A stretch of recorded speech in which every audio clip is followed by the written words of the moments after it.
In the dimming light of history, a tale of two women named Tamar emerges. One, cloaked in the silken shadows of a palace, the other, veiled in the harsh sands of a relentless wilderness. Their worlds, centuries apart, yet mirror images of undying resolve amidst despair. In the heart of Jerusalem, within the ornate walls of King David's palace, lives his daughter Tamar. She moves gracefully, a gentle presence amidst the grandeur. She hums softly as she weaves. Her fingers dance over the loom, crafting tales in thread. Each movement is a melody of youthful dreams, untouched by the shadows of a world beyond the palace walls. Her world is one of royal privilege, yet she remains untouched by the complexities of court life. Traveling back in time, far from the splendor of Jerusalem, in the rugged terrain of Canaan, dwells another Tamar. She stands as a stark contrast, a widow cloaked in the resilience born of adversity. The harsh landscape around her mirrors the stark reality of her life. In Jerusalem, Tamar's life takes a tragic turn. Amnon, her half-brother, consumed by an illicit desire, orchestrates a deceitful plan. He feigns illness, luring Tamar to his quarters under the pretense of needing her care. In the solitude of his room, Amnon reveals his true intentions, betraying Tamar's trust and innocence. After the assault, a distraught Tamar pleads with Amnon, "Sending me away would be a greater wrong than what you've already done." But Amnon, his desire turned to disgust, refuses to listen and casts her out.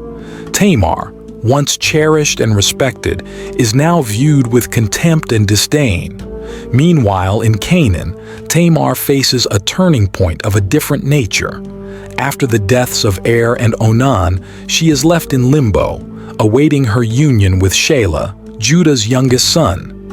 However, as Shelah grows, Judah withholds him from marrying her, leaving her future uncertain and her status as a widow perilously unresolved. Faced with this injustice and the potential of a childless future, Tamar decides to take matters into her own hands. Tamar, King David's daughter, is consumed by grief and isolation. Her vibrant spirit, once the light of the palace, is now dimmed by the shadows of her trauma. She dons sackcloth and ashes, symbols of her mourning and disgrace. Absalom, her brother, becomes her sole comfort, yet even he cannot undo the injustice. King David, her father, is paralyzed by inaction, his silence echoing through the halls of the palace, deepening Tamar's despair. In a bold act of desperation, Tamar, the daughter-in-law of Judah, ingeniously tricks him to secure her place in his lineage. Aware that Judah is traveling to Timnah, she removes her widow's garments and veils herself to appear as a prostitute.